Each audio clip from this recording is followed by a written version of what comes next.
Hello guys, welcome to our YouTube channel English Urdu tutorial.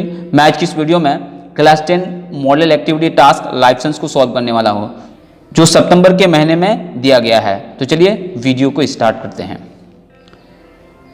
तो सबसे पहले देखते हैं एमसीक्यू।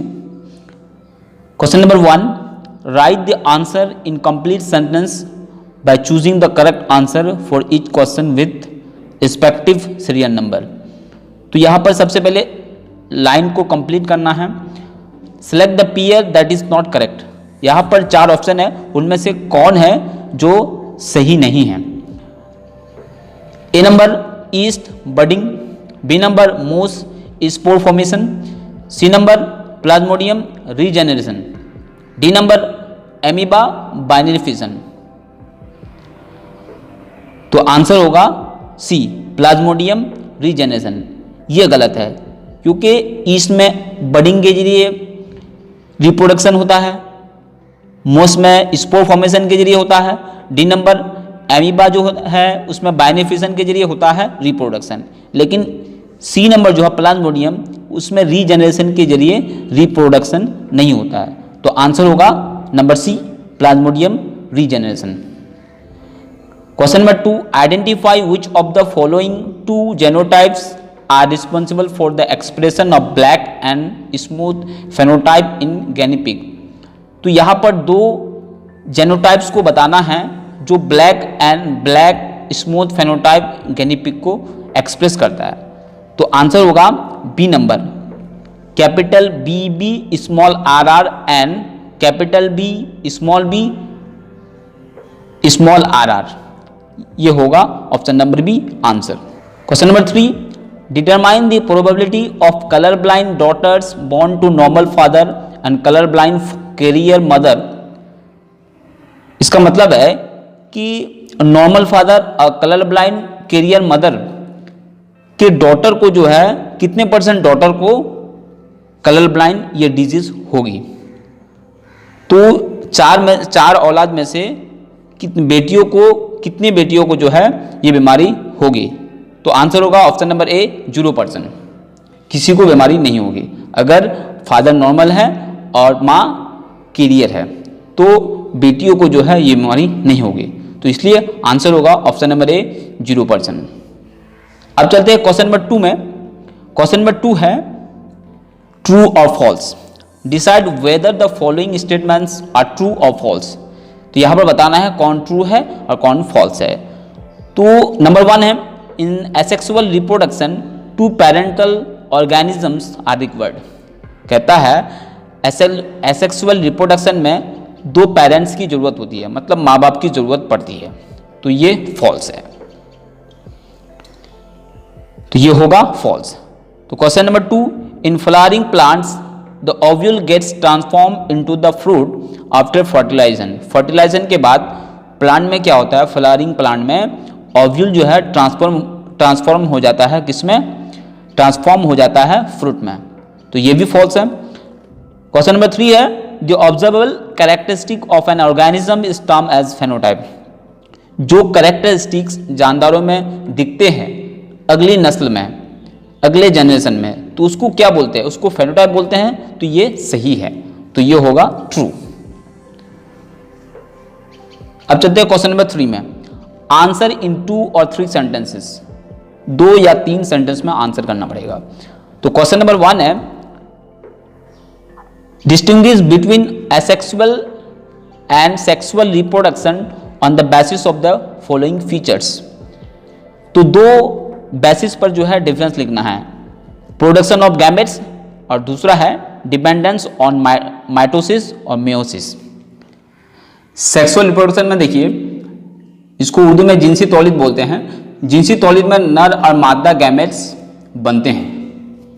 एसेक्सुअल में गैर जिनसी, इसको गैर जिनसी बोलते हैं उर्दू में। तो गैर जिनसी तौलीद में नर और मादा गैमेट्स नहीं बनते हैं। एसेक्सुअल में नहीं बनते हैं और सेक्सुअल में बनते हैं। ठीक है, यही पहला फर्क हुआ।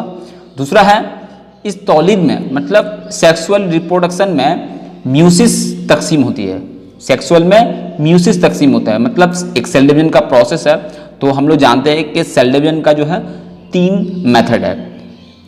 पहला है एमाइटोसिस, दूसरा है माइटोसिस और तीसरा है मेयोसिस। ठीक है, तो सेक्सुअल रिप्रोडक्शन में मेयोसिस होता है और एसेक्सुअल में माइटोसिस होता है। क्लियर हो गया? अब चलते हैं अगले क्वेश्चन में। How plantlets are produce in a micropropagation process with the help of a line diagram. तो लाइन डायग्राम में दिखाना है कि माइक्रो प्रोपगेशन जो प्रोसेस है तो ये किस तरह से होता है। चलिए देखते हैं। तो माइक्रो प्रोपगेशन प्रोसेस, तो सबसे पहले किसी पौधे से थोड़ी सी बाफ्ट अलग कर ली जाती है। बाफ्ट मतलब होता है टिश्यू। ठीक है, उसके बाद क्या होता है, नेक्स्ट प्रोसेस क्या होता है, इस मखसूस किस्म के इसे मखसूस किस्म के महलूल में रखा जाता है। तो ये जो हम टिश्यू लिए उसको मखसूस किस्म के मतलब एक स्पेशल किस्म के जो है सॉल्यूशन में उसको डुबा के रखना पड़ेगा। तीसरा है, इस महलूल में मुनासिब मिकदार में मुख्तलिफ ग़िज़ाई मादे और पौधों के हार्मोन्स वगैरह मौजूद होते हैं। मतलब इसमें जिस महलूल में डुबा के रखा गया था उस महलूल में ये ग़िज़ाई मादे और जो प्लांट हार्मोन्स है वो मौजूद होते हैं। चौथे पॉइंट है, जरासीम से पाक माहौल में बाफ्ट के खुलिये लगातार तकसीम होते जाते हैं। मतलब उसको जो टिश्यू को जो महलूल में रखा गया है तो वो टिश्यू के जो सेल है या फिर खुलिया है वो लगातार सेल डिवीजन उसमें होते रहते हैं जिससे उसकी तादाद बढ़ती जाती है। और लास्ट में क्या होता है, आखिरकार बहुत सारे नन्हे पौधे जन्म लेते हैं। लगातार सेल डिवीजन की वजह से बहुत सारे नन्हे पौधे जो है जन्म लेते हैं। ये हो गया माइक्रो प्रोपगेशन की जो प्रोसेस है। अब चलते हैं अगले क्वेश्चन में।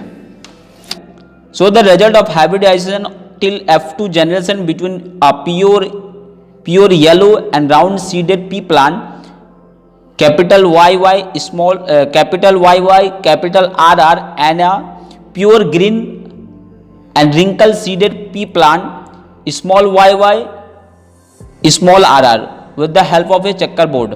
तो चक्कर बोर्ड में ये दिखाना है, येलो कलर को कैपिटल Y से एक्सप्रेस किया गया है और round seeded pea plant, round seeded मतलब गोल बीज को उसको दिखाया गया कैपिटल RR से, और प्योर ग्रीन को जो दिखाया गया है स्मॉल y से और रिंकल सीडेड को दिखाया गया है स्मॉल r से।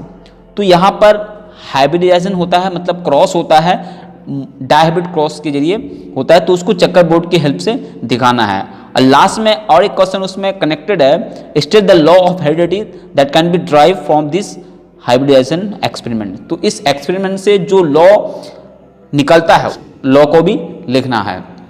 तो वो लॉ है सेकंड लॉ। तो सेकंड लॉ जो है ये डायहाइब्रिड क्रॉस से निकला है और फर्स्ट लॉ जो है वो निकला है मोनोहाइब्रिड क्रॉस से। तो यहाँ पर जो लिखना है डायहाइब्रिड क्रॉस से जो निकला है, मतलब सेकंड लॉ लिखना है। तो सबसे पहले इसको चक्कर बोर्ड से मैं दिखाता हूँ आप लोगों को। तो यहाँ पर देखिए पेरेंटल जनरेशन क्या है, capital R capital R capital Y capital Y और small r small small y उसको जब क्रॉस कराते हैं तो F1 जनरेशन में capital R small r capital Y small y ये पैदा होते हैं। तो उसके बाद फिर से F2 जनरेशन में जब करते हैं तो ये पैदा होते हैं। देखिए तो क्या पैदा होता है, देखिए कैपिटल R कैपिटल Y, दूसरा है कैपिटल R स्मॉल y, तीसरा है स्मॉल r कैपिटल Y और चौथा है स्मॉल r स्मॉल y। ठीक है, तो ये इसको चक्कर बोर्ड की हेल्प से यहाँ पर दिखाया गया है कौन किस तरह से पैदा होते हैं, क्या कलर होते हैं। ठीक है, यहाँ पर दिखाया गया है। तो यहाँ पर दे दिया गया है कि कैपिटल R को किसके बदले लिया गया है, स्मॉल r किसके बदले लिया गया है, कैपिटल Y किसके बदले लिया गया है और स्मॉल y किसके बदले लिया गया है। कौन डोमिनेंट है कौन रेसेसिव है, मतलब डोमिनेंट जो दिखेगा अगली नस्ल में और रेसेसिव जो अगली नस्ल में नहीं दिखेगा। ठीक है, तो ये दिया गया है। तो ये आप लोगों को बनाना पड़ेगा अच्छी तरह से फिगर को। तो ये भी लिखना है। उसके बाद ये नीचे लिख दीजिएगा इंग्लिश में डायहाइब्रिड क्रॉस और यहाँ पर जेनोटाइप रेशियो और फेनोटाइप रेशियो भी लिख लीजिएगा। ठीक है, ये है आंसर।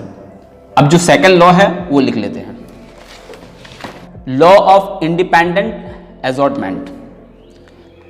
जब दो या दो से ज्यादा जोड़े मुज्जाद औसाफ के दरमियान क्रॉस होता है तो ये औसाफ एक दूसरे के मामले में खुद मुख्तार होते हैं और निहायती आज़ादी के साथ एक दूसरे से मिलकर नए औसाफ वाले जानदार पैदा करते हैं। तो मतलब कि जब दो या दो से ज़्यादा जोड़े मतलब कॉन्ट्रास्टिंग कैरेक्टर वाले जानदारों के दरमियान जब क्रॉस का अमल होता है तो ये औसाफ एक दूसरे के मामले में बिल्कुल खुद मुख्तार होते, बिल्कुल इंडिपेंडेंट होते, एक दूसरे के साथ मिलते नहीं है, बिल्कुल आज़ाद रहते हैं और निहायत ही आज़ादी के साथ एक दूसरे से मिलकर नए औसाफ वाले जानदार पैदा करते हैं। और क्या होते हैं, बिल्कुल आज़ादी के साथ मिल करके एक दूसरे से एक नए औसाफ वाले, एक नए कैरेक्टरिस्टिक्स वाले जानदारों को पैदा करते हैं। ठीक है, ये डायहाइब्रिड क्रॉस जो होता है उस क्रॉस से ये लॉ निकलता है।